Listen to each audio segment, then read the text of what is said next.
Sequences are the building blocks of visual storytelling. Just like words and paragraphs are the foundation for written stories. Sequencing is one of the most important techniques to master and will give your editor options to create a compelling visual narrative. Sequences help draw the viewer's eye into a particular scene or action. Sequences allow the storyteller to compress time. And sequences help move your audience from one location to another.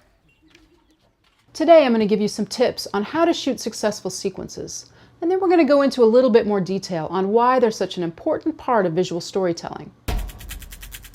So what is a sequence? A sequence is a series of individual shots, wide shots, medium shots, tight shots, that when edited together show an unfolding action. So instead of one long shot, we break it up into smaller pieces. A wide, establishing shot, a medium shot, and a tight shot. A wide shot of a girl pounding corn, a medium shot, and a tight shot. Try to make the words wide, medium, and tight part of your inner vocabulary when you're shooting. Like this: wide, medium, tight. Repeat it over and over in your head: wide, medium, tight, to ensure you capture all the images you need to tell the story.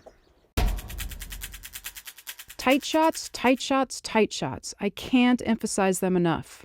As a general rule, 25% of your shots should be wide shots, 25% should be medium shots, and 50% should be tight shots. And when I say tight, I mean tight. This is not a tight shot. This is a tight shot. This is not a tight shot. This is a tight shot. Tight shots should fill the frame with video. If you're doing a story on dirty water, you should have a shot of dirty water that completely fills the frame. And if you're doing a story on sewing machines, you should have a full frame shot of a sewing machine.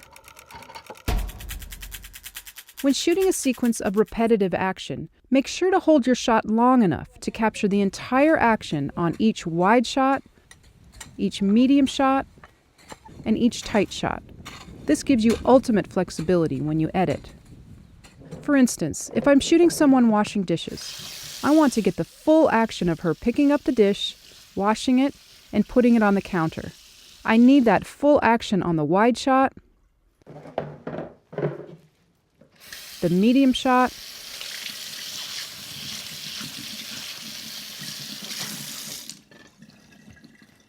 and the tight shot.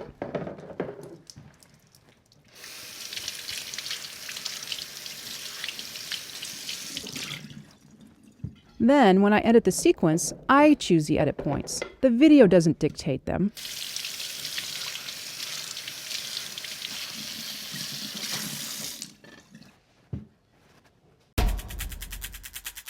Sequencing can be applied to a single subject or an entire scene.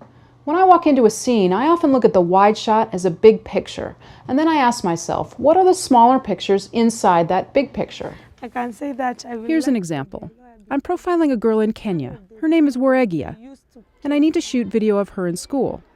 This is her classroom, and here is a good wide shot inside the classroom. Can you identify other shots that could make up my sequence? The smaller pictures inside this big picture? Remember, wide, medium, tight. Pause the video for a moment if you want to. Study the wide shot and list some of the smaller pictures inside this big picture. Okay, I'm going to want shots of the teacher and her writing on the blackboard. I'll definitely want a shot of Waregia, since she's the reason I'm doing the story. I'll want shots of the other students in the classroom, and probably some shots of them writing in their school books. But do I shoot all of those from this position in the back of the room? Definitely not. Then what do? Always shoot and move. Shoot 1 or 2 shots, and then move your camera to another position or another angle for the next shot. So from this wide shot, I could move my camera here,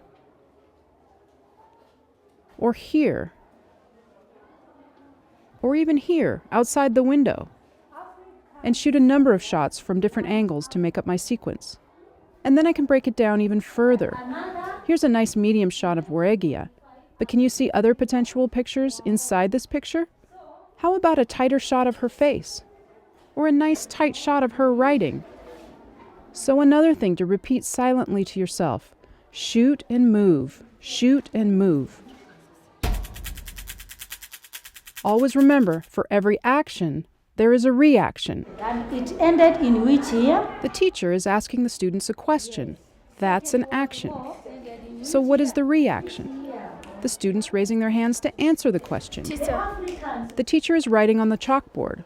That's an action. The reaction? Students copying the information in their school books. In this example, a group of dancers are performing for an audience.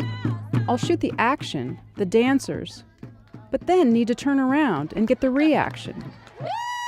The people clapping and enjoying the dancers. Here is a sequence of a woman feeding chickens. I'll shoot the action, her calling the chickens and feeding them, but then turn around and show the reaction, the chickens eating the food. So why do we shoot sequences? Sequences help us compress time in a video story by compressing action. Without sequences, we are left with really long, boring video clips. By shooting wide shots, medium shots, tight shots, and action and reaction in our classroom, we compress an hour of class time to 10 seconds. Sequences also help us transition to new locations. Look at the difference between these two clips. Every day, Zena Jigsaw walks from her village to get water for her family. 2 hours each way, 2 round trips, 8 hours every day. And as backbreaking as that sounds, it is even more heartbreaking because the water makes their families sick.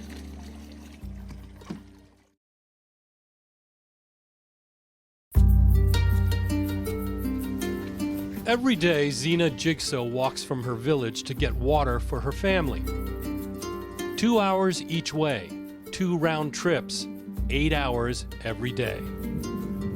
And as backbreaking as that sounds, it is even more heartbreaking because the water makes their families sick.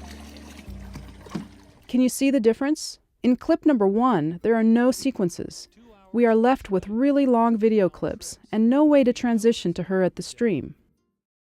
In clip number 2, Every day, the sequences keep the viewer interested. They compress the time it takes for her to walk, and the tight shots help transition to the stream. Makes their families sick. So remember, keep those phrases running through your head. Wide, medium, tight, extreme tight, shoot and move, action, reaction. And always think about how your footage will be used in the finished story. Remember, it's the story that dictates your individual shots as well as your sequences.